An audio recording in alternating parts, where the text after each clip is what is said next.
Magandang hapon po sa inyong lahat.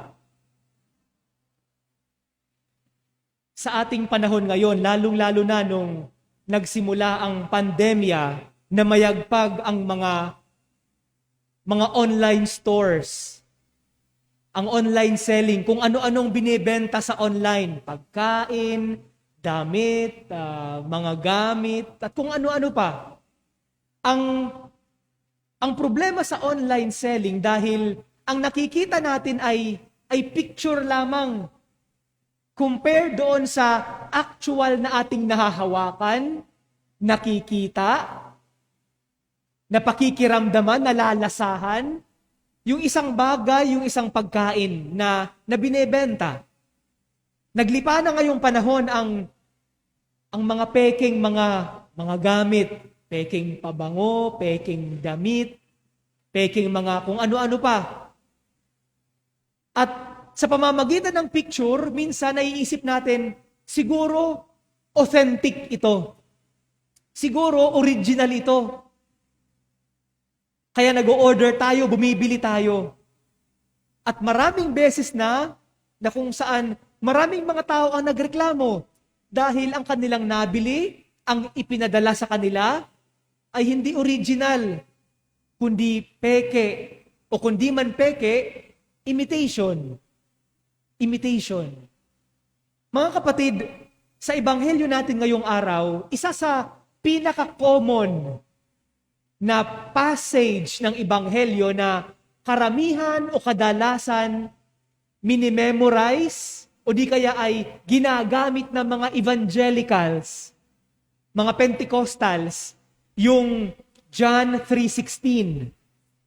Siguro ilang beses nyo nakita ito sa nakasulat sa mga dingding, nakalagay sa mga jeep, sa mga tricycle, ang iba nga ginawa pang tattoo sa kanilang katawan. John 3:16, nakasama sa binasang ebanghelyo ngayon. Gusto kong ulitin ang passage na yon. Sabi dito, gayon na lamang ang pag-ibig ng Diyos sa sanlibutan, kaya ibinigay niya ang kaniyang bugtong na anak upang ang sumasampalataya sa kanya ay hindi mapahamak, kundi magkaroon ng buhay na walang hanggan. For God so loved the world that He gave us His only Son. Very common po yun na passage. At maraming mga tao ang nakaka-memorize nun. Ngayong ika-4 na linggo ng panahon ng Kwaresma, isang magandang pagnilayan ang passage na ito. Gusto kong hatiin sa dalawang parte. At ang tema ng passage na ito ay papaano magkakaroon ng patunay na authentic ang pagmamahal ng Diyos. Papaano masasabi na minamahal ka ng Diyos?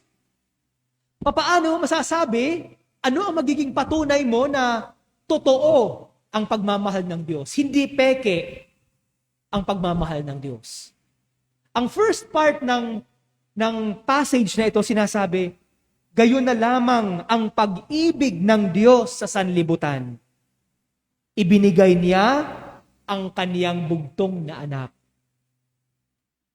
Ang unang paalala po sa atin, ang unang patunay na totoo ang pagmamahal ng Diyos, ibinigay niya ang kaniyang bugtong na anak.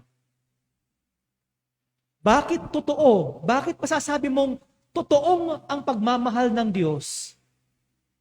Ibinigay niya ang kaisa-isang anak niya para iligtas ang sanlibutan, para iligtas tayo. Sasabihin naman natin, dahil Diyos siya, dapat lang. Pero hindi po ganon. Ang Diyos Ama, ibinigay niya ang lahat.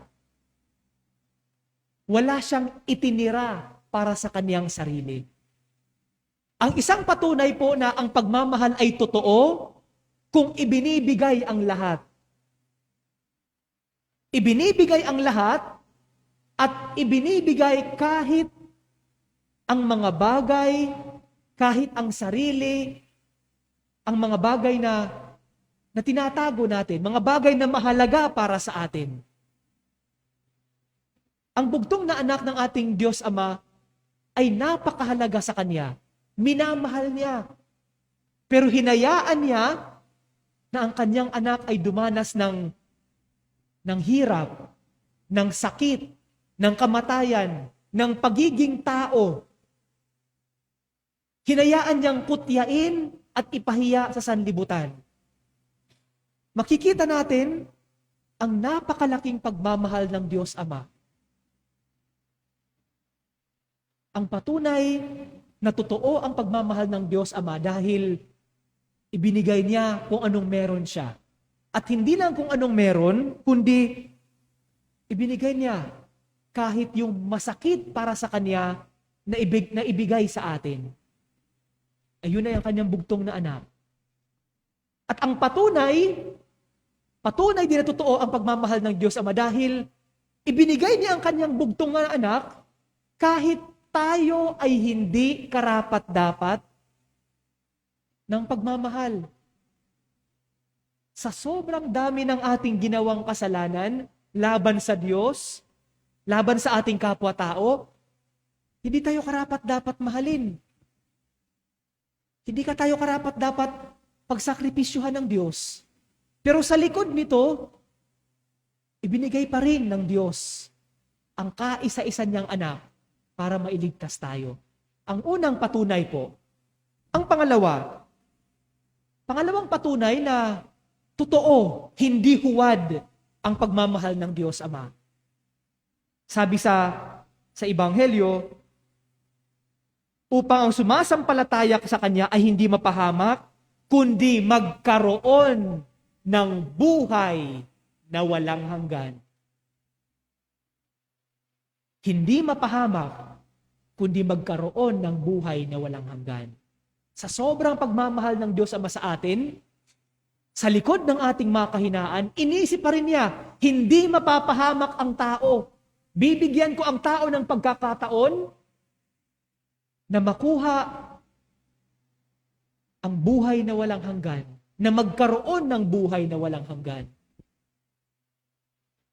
Ang pangalawang patunay na totoo ang isang pagmamahal kung ang pagmamahal ay walang hanggan. Siguro maraming mga millennials na nakikinig ngayon ang sasabihin, Father, wala pong forever. Maraming sa inyong mga apo, sa inyong mga anak ang magsasabi, hindi totoo yan. Hindi totoo ang pagmamahal na may forever. Kalokohan yan. Siguro, sa kanilang buhay, may mga pagkakataon o may pagkakataon na sila ay nabigo, sila ay iniwan. Kung ang pagmamahal sa atin may hangganan, kung ang pagmamahal na ating naramdaman ay may limitasyon, hindi yun totoo. Temporaryo, peke, panandalian. Ang isang patunay na totoo ang pagmamahal kung ang pagmamahal ay walang hanggan. Ito po ang ipinakita ng Diyos Ama. Sa likod ng sa likod ng ating mga kahinaan, binigyan tayo ng pagkakataon na makuha pa rin ang buhay na walang hanggan, makasama siya sa pamamagitan ng pagliligtas ng kanyang bugtong na anak. Kaya nga po mga kapatid, sa ika-4 na linggo ng panahon ng Kwaresma, isang napakagandang pagnilaya natin. Lalong-lalo na pag ating tinitingnan ng ating sarili sa ating mga kahinaan, kine-question natin, mahal ba ako ng Diyos? Kung nakinig kayo sa binasang Ebanghelyo ngayon, hindi na yun question. Mahal tayo ng Diyos. Yun po ang sigurado, yun po ang totoo. Pero ang tanong na siguro na pwede nating sabihin sa ating sarili, kung ako ay tunay na mahal ng Diyos, paano ko naman masasabi na minamahal ko ang Diyos? Paano ko masasabi sa aking sarili na ang aking pagmamahal sa Diyos ay totoo? Sa paanong paraan na ipapakita ko ang totoong pagmamahal na ito? Kung para sa iyo napakalalim ng pagninilay na pagmamahal ng Diyos, ang ating pagmamahal ng Diyos, baka siguro pwede nating tingnan sa ating sarili. Sa aking pamilya, Paano ko nasasabing totoo ang aking pagmamahal sa kanila? Sa mga pagkakataon ba na humaharap kami na matinding hamon sa aming pamilya o sa aking buhay, nakukuha ko pa rin bang mahalin, magpakita ng pagmamahal sa ibang tao na sinaktan na ako, ipinahiya na ako, iniwan na ako, pinabayaan na ako? Ang sukatan ng ating pagmamahal, hindi man siguro matulad sa Diyos, kundi mahalin tulad kahit papaano sa Diyos. Kung sa gitna ng sakit, sa gitna ng kabiguan, sa gitna ng kahirapan at maraming hamon sa buhay, nakukuha pa rin nating magmahal sa ating kapwa. Kung tulad ni Jesus, sinaktan na tayo, pinahiya na tayo, hindi karapat-dapat ang ating kapwa na mahalin. Pero sa likod nito, nagpakita pa rin tayo ng pagmamahal. Pinilit pa rin nating mahalin sila. Hinayaan pa rin natin ang ating sarili na magmahal sa kanila. Siguro, hindi na tayo nalalayo sa Diyos.